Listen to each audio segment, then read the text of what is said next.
Hello दोस्तों, तो कैसे हैं आप लोग। तो सुनिए, राघव चड्ढा जी की बातें सुनिए। एक विंटर सेशन ऑफ पार्लियामेंट में राघव चड्ढा जी ने जनता की बातों को गवर्नमेंट के सामने रखा है। एक एमपी को पार्लियामेंट में जनता की बातों को कैसे रखना चाहिए, क्या रखना चाहिए, उन्हीं की जुबानी में उनकी बातों सुनिए। विंटर सेशन ऑफ पार्लियामेंट समाप्त हुआ। हम एमपीज को संसद में बोलने का जितना टाइम मिलता है, मुझे लगता है वो हमारा टाइम नहीं है, वो आपका टाइम है। पार्लियामेंट चलाने का खर्चा हो या एमपीज की सैलरीज हो, ये तमाम खर्च इंडियन टैक्स पेयर भरता है। देश के मेहनतकश लोगों की कमाई से चलता है। इसीलिए संसद में आवाज भी उनकी उठनी चाहिए, इश्यूज भी उनके उठने चाहिए।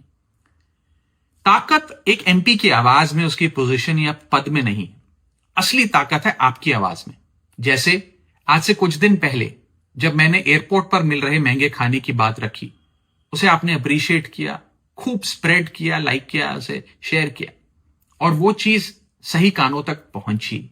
और सरकार ने देश के एयरपोर्ट्स पर उड़ान कैफे नाम की एक सब्सिडाइज्ड कैंटीन खोलने का फैसला लिया। ठीक उसी तरह इस बार भी विंटर सेशन ऑफ पार्लियामेंट में हमने कई इंपॉर्टेंट इश्यूज उठाने की कोशिश करी। मुझे उम्मीद है कि उस पर भी कार्रवाई जरूर होगी।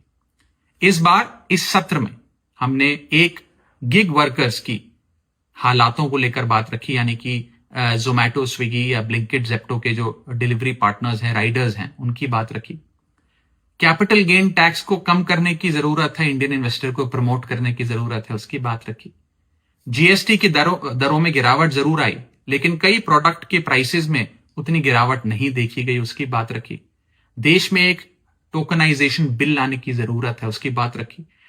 डिजिटल कंटेंट क्रिएटर्स जो कॉपीराइट स्ट्राइक से परेशान हैं, उनके कंसर्न्स को हाउस में रखा। इंश्योरेंस कंपनीज और प्राइवेट हॉस्पिटल्स कैसे एक पेशेंट को एक्सप्लॉइट करते हैं, उनकी प्रॉब्लम्स को हाउस में रखने की कोशिश करी। इंडिगो क्राइसिस हो, पोल्यूशन हो, ये तमाम इश्यूज इस बार उठाए। मैं जो इश्यूज उठाता हूं वो मैं किसी किताब से पढ़कर नहीं उठाता, आपको देखकर, आपको सुनकर, आपसे सीखकर उठाता हूं।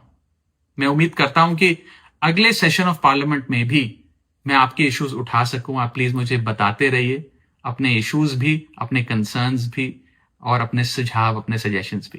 Thank you so much. जय हिंद।